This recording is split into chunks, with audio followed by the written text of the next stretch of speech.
Joseph Fokoumou de retour à l'entraînement complet.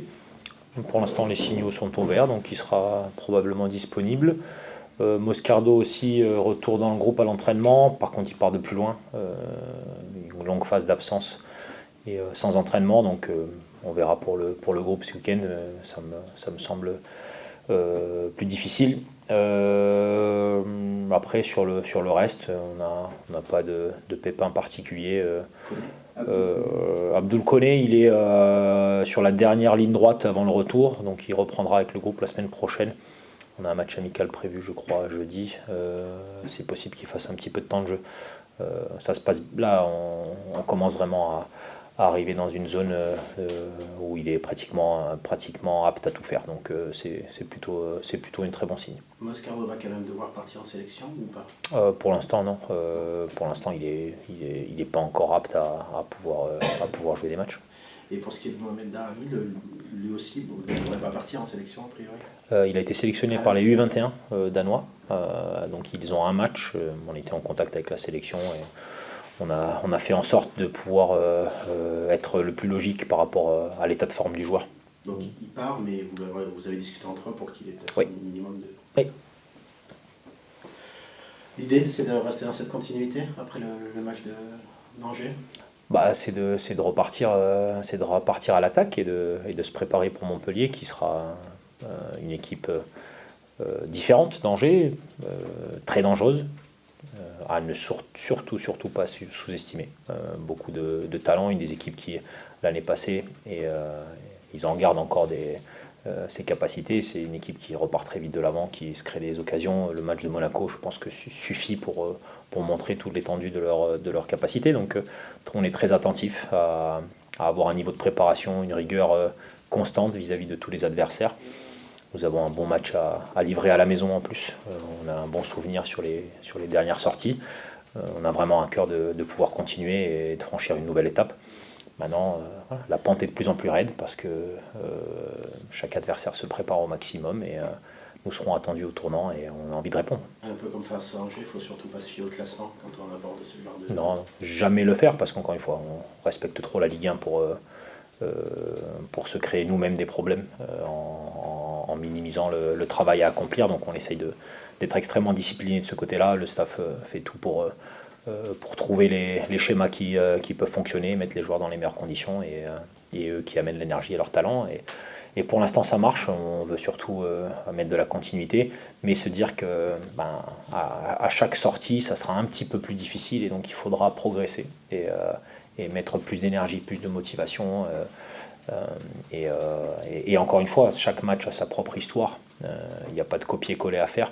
Par contre, on essaie de mettre de la continuité dans notre projet de jeu et dans ce que l'on cherche à faire avec le ballon et sans le ballon. Ça, c'est important pour notre confiance. Mais bon, on est face à une étape difficile. Tu nous avais dit après le match d'Angers, notamment sur la fin de match qui avait été un petit peu difficile, que tu avais ta petite idée. C'était passé, alors je ne sais pas si c'est un secret de vestiaire ou si tu l'as analysé, si tu peux nous dire, mais est-ce que ça s'est avéré ce que tu pensais être? En partie, oui. Non, mais c'est à partir du moment où on a perdu la volonté de faire progresser le ballon dans le camp adverse, de partir de notre camp et de le faire progresser, qu'on s'est mis en difficulté parce qu'on a attiré la pression. Et donc c'était pour moi un détail important de ces moments de match, à partir du moment où l'adversaire a encore des restes et ils sont prêts à tout jeter dans la bataille. Notre capacité doit être celle de prendre le ballon et de lui faire remonter le terrain le plus rapidement possible et non pas de s'installer proche de nos cages. C'était la seule erreur pour moi que nous avons commise. Et c'est identifié, ça a été... Oui, ça a été rapidement discuté et identifié, oui. Quand on est quatrième, après cette journée, bien sûr qu'on est tôt dans la saison, Lucas, mais est-ce que ça commence à faire un peu son idée dans le vestiaire? Tout simplement, il y a le temps qui fera son œuvre aussi, pour penser effectivement à des places un peu plus haut dans le classement, encore une fois. Non, c'est pas dans notre état d'esprit. C'est l'état d'esprit à l'heure actuelle, il est de gagner les matchs le plus souvent possible. Là, on est sur une bonne série. Notre motivation et notre but, c'est de la continuer, de la poursuivre, et de la poursuivre par une victoire si on en aura la possibilité, si on s'en donne les moyens surtout.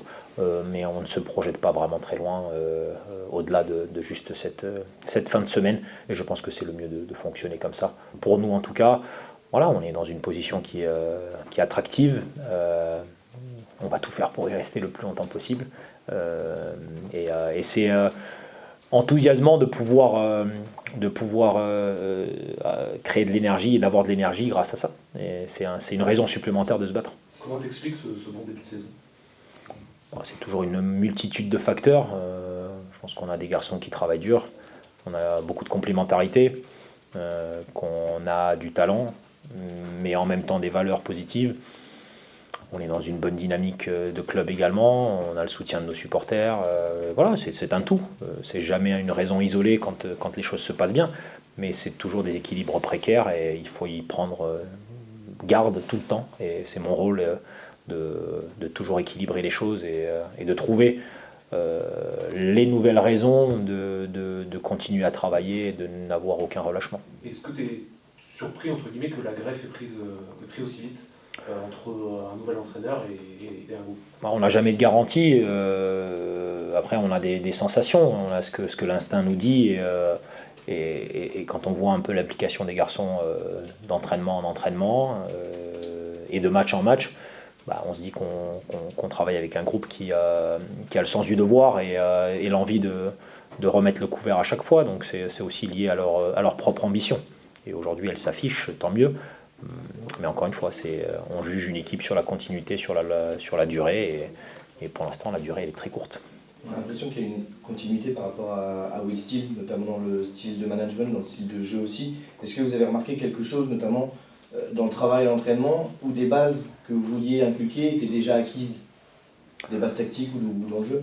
Donc encore une fois, mon idée c'est d'essayer d'exploiter au maximum les capacités de cette équipe et les capacités de ce staff, parce que voilà, je suis arrivé dans un staff qui était plutôt en position, avec peu de changements, des choses qui étaient très bien faites, absolument les continuer. Il y a des caractéristiques et des profils de joueurs qui sont bien établis et je ne suis pas là pour changer complètement le visage de mes joueurs, mais c'est d'essayer d'approfondir les connexions, les interactions entre eux, d'apporter voilà, mon idée sur certaines phases de jeu et d'en faire la meilleure recette possible. Mais on est dans un club qui a vocation à avoir de la continuité et je fais partie de ce schéma-là. Il y a eu le départ de Younis Abdelhamid aussi, qui était un capitaine emblématique ici. Ça devait être difficile de le remplacer. Est-ce que ça a été naturel, ce choix d'Emmanuel Agbadou? Et qu'est-ce qu'il apporte aussi? J'ai l'impression qu'il apporte de la sérénité. Alors je vais vous donner l'information que Teddy Thomas est notre capitaine. Il a eu une préparation un petit peu tronquée et il revient de plus en plus sur le devant de la scène et je suis très heureux de son état de forme et en tout cas des efforts qu'il fait pour revenir. Après on a évidemment Emmanuel qui est le vice-capitaine aujourd'hui de l'équipe et je pense qu'on a une bonne structure de leadership. On a des garçons qui ont des profils divers qui chacun dans leur manière de faire sont capables d'apporter des grosses, on va dire des éléments importants dans notre effectif et on s'appuie sur eux. Mais comme je l'avais évoqué au début de saison, le leadership sera, on va dire plus vaste et plus élargi que ce que pouvait avoir Younis. Mais voilà, c'est en fonction des personnalités et des statuts de chacun. Mais aujourd'hui, là où on doit être les plus heureux, c'est qu'on a vraiment un sens du collectif. Et tout le monde est appliqué là-dedans. Et pour moi, c'est vraiment très précieux. Si on revient sur le jeu, Lucas, tu parlais de continuité. Quelle certitude tu gardes de danger dans le jeu, si tant est que tu puisses nous les dire, pour justement que ça se poursuive, cette série? Moi, ce que j'ai beaucoup aimé, c'est la capacité de notre équipe d'avoir de l'implication, de la rigueur défensive. En même temps, beaucoup d'interaction et de compréhension des déplacements sur la partie avec ballon. Et d'être capable d'avoir ces deux visages-là, c'est-à-dire très rigoureux, très agressif, très discipliné, avec beaucoup d'efforts quand nous n'avons pas le ballon, et en même temps relativement libéré, très créatif, en reconnaissance des espaces de jeu et surtout en connexion. C'est-à-dire, moi je comprends quel est ton déplacement, je sais pourquoi tu le fais, et le ballon va circuler de manière à essayer d'exploiter chacun des espaces qui va se créer et qu'on va occuper. Et sur ça, j'ai trouvé l'équipe, même au-delà de ce que moi j'avais envisagé, donc c'est très bien. Encore une fois, Montpellier est une autre équipe, un autre schéma, un autre visage. Et on ne peut pas s'attendre à avoir exactement les mêmes éléments contre les Montpelliérains et c'est bien qu'on le sache. Justement, c'est quoi ces forces à cette équipe de Montpellier selon toi? Faut pas perdre le ballon dans des zones clés, parce que c'est une équipe qui punit très vite. Je regarde le match de Monaco, but en contre, en 2 passes, on arrive à une finition relativement claire.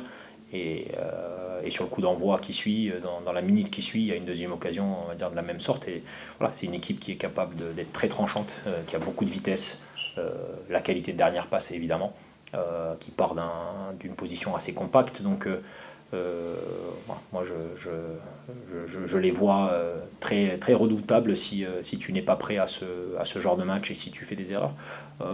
À charge pour nous d'être conscient de ça et de jouer sur nos qualités et d'avoir beaucoup d'activités sans le ballon pour limiter les possibilités des Montpelliérains. Je voulais revenir juste, on parle souvent de Marshall, mais beaucoup retiennent ce qu'il rate. Est-ce que c'est agaçant de retenir plutôt ce qu'il rate plutôt que de dire ce qu'il fait de bien, notamment sans ballon? Moi je pense que quand on revoit les images et qu'on s'y plonge, la quantité de choses bien faites par Marshall est largement supérieure à ce qu'il peut rater. Moi j'ai adoré le but qu'il a marqué parce que en ayant raté une ou deux situations importantes, il continue. Et quand on a la mentalité de continuer après avoir été un peu moins efficace, ben, on est récompensé. Il a marqué déjà 2 buts importants pour nous cette saison. Il abat un travail extraordinaire. Il faut juste qu'il continue. Et moi, je ne suis pas du tout agacé par ses ratés. Je suis surtout enchanté par ce qu'il apporte à l'équipe. C'est contre qui cette rencontre amicale jeudi prochain? C'est contre une équipe belge de 2e division. Ici? Ici, oui. Autre chose qui n'a rien, pas forcément contre le foot, mais par votre chaussure, Lucas, et un certain Tadej Pogačar qui est cradé la saison cycliste. Est-ce que ce qu'il a fait du Congé vous impressionne? Ah oui, c'est impressionnant, évidemment. Comment son début de saison? Non, mais remporter autant de grandes compétitions d'affilée, ça le place dans les tout meilleurs sportifs probablement de l'histoire du vélo. Donc à partir du moment où il est encore relativement jeune, ça donne de belles perspectives pour la suite. Voilà, c'est une fierté aussi de le voir à ce niveau-là, dans un sport qui est extrêmement difficile, où il faut faire beaucoup de sacrifices. Donc oui, j'en suis très heureux. Merci. Merci Lucas. Sur le foot, coach, juste une dernière question. Oui. Par rapport aux jeunes joueurs, il y a quand même des joueurs assez jeunes dans cette équipe également qu'il faut encadrer, mais on a l'impression aussi qu'ils prennent de plus en plus de place. Je pense à Fofana, je pense à Dongana évidemment. Qu'est-ce que vous pouvez leur apporter? On sait que votre qualité aussi, c'est de développer des jeunes joueurs. Qu'est-ce que vous pouvez apporter à ces jeunes-là dans les qualités qu'ils ont déjà? D'abord, c'est un modèle du club et c'est une réussite que le club a déjà établie dans son ADN, de développer des jeunes joueurs, de leur donner les capacités d'atteindre le plus haut niveau. Moi, j'aspire à pouvoir participer à ce projet-là. Il faut être extrêmement exigeant avec eux et en même temps leur donner la place dans l'équipe de pouvoir participer à la performance. Nous, ce que l'on veut, c'est que les jeunes joueurs s'appliquent à nous ramener des points, à nous amener des victoires, et c'est le critère sur lequel on les juge et non pas sur la jeunesse et le temps de jeu qu'il faut leur donner. C'est est-ce que vous pouvez nous faire gagner ou pas. Et dans ce schéma-là, à l'entraînement, être extrêmement exigeant, parfois sévère, mais aussi leur donner beaucoup d'amitié, de proximité et de les encadrer pour leur montrer la direction, parce que l'enthousiasme peut aussi parfois t'amener sur le terrain de quelques erreurs, et on est là pour gérer tout ça. Et on se doit d'être équilibré, c'est-à-dire parfois très dur et parfois apaisant et en soutien, et on essaye avec le staff de les amener dans la bonne direction pour qu'ils entrevoient ce qu'il faut faire pour être un joueur de très haut niveau. Valentin, est-ce que ce début de saison, on en parlait tout à l'heure avec Lucas, est un peu libérateur pour jouer sans pression cette suite de saison là?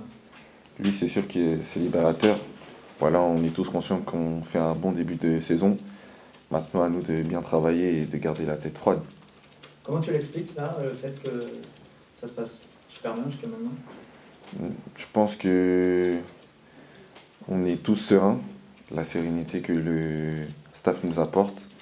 Et ça, derrière, c'est plus facile pour nous, le groupe, de pouvoir retransmettre une bonne énergie sur le terrain.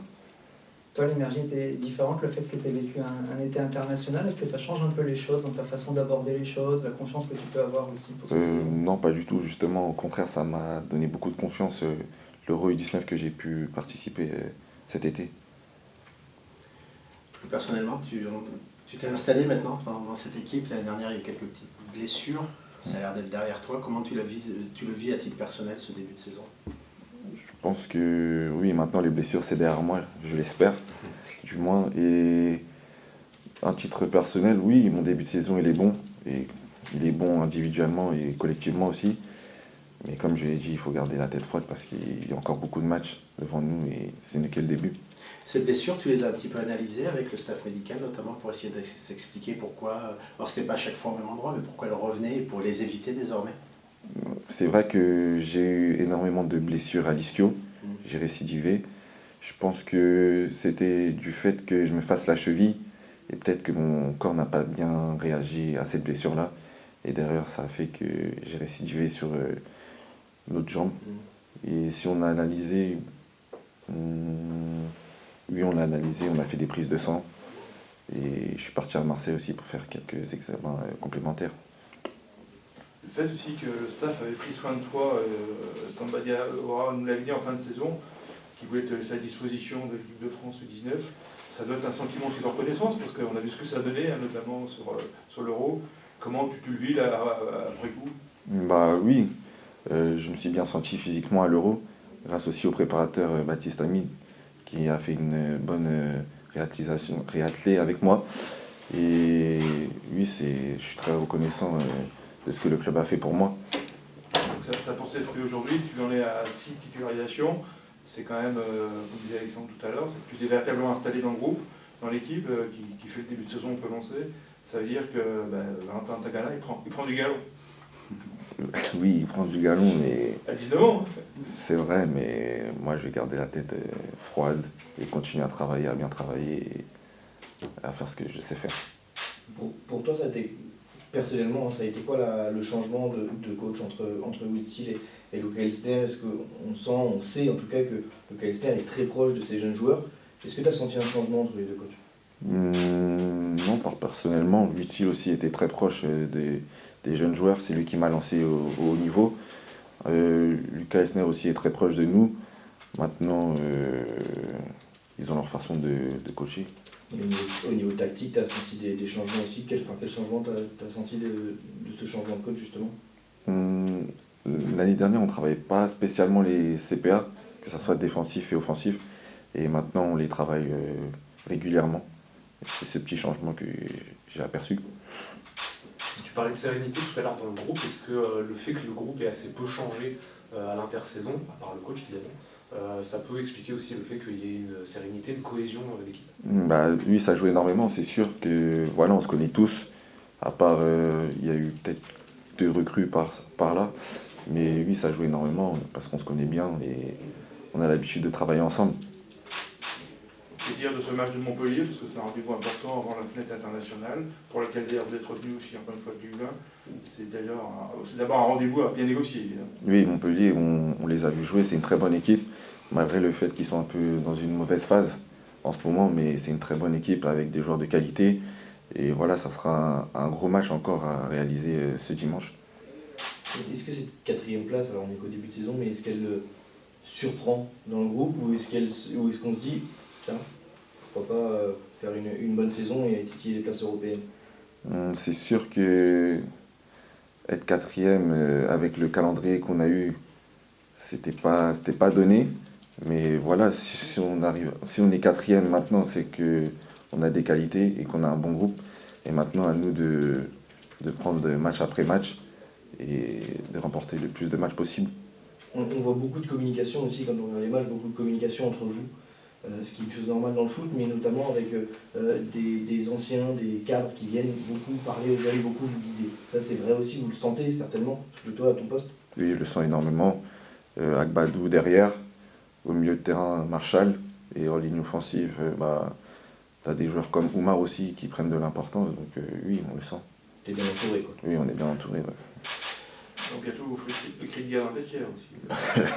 Comment tu vis la sélection? Tu es encore sélectionné dans U20 cette fois-ci, c'est ça? Oui, c'est ça. C'est important pour toi la sélection et l'équipe de France en particulier? Oui, c'est très important pour moi. Maintenant, j'ai des objectifs, c'est de viser les espoirs maintenant. Et je pense que si je continue sur cette lignée et à être performant, je pense que ça viendra naturellement. C'est la prochaine étape pour les espoirs. Oui, c'est la Qu'est-ce qu'il prochaine. faut faire pour y arriver? Il faut être sur le terrain déjà et être performant. Et comme je l'ai dit, si je continue comme ça et que nous avons des résultats positifs, je pense que ça va venir naturellement.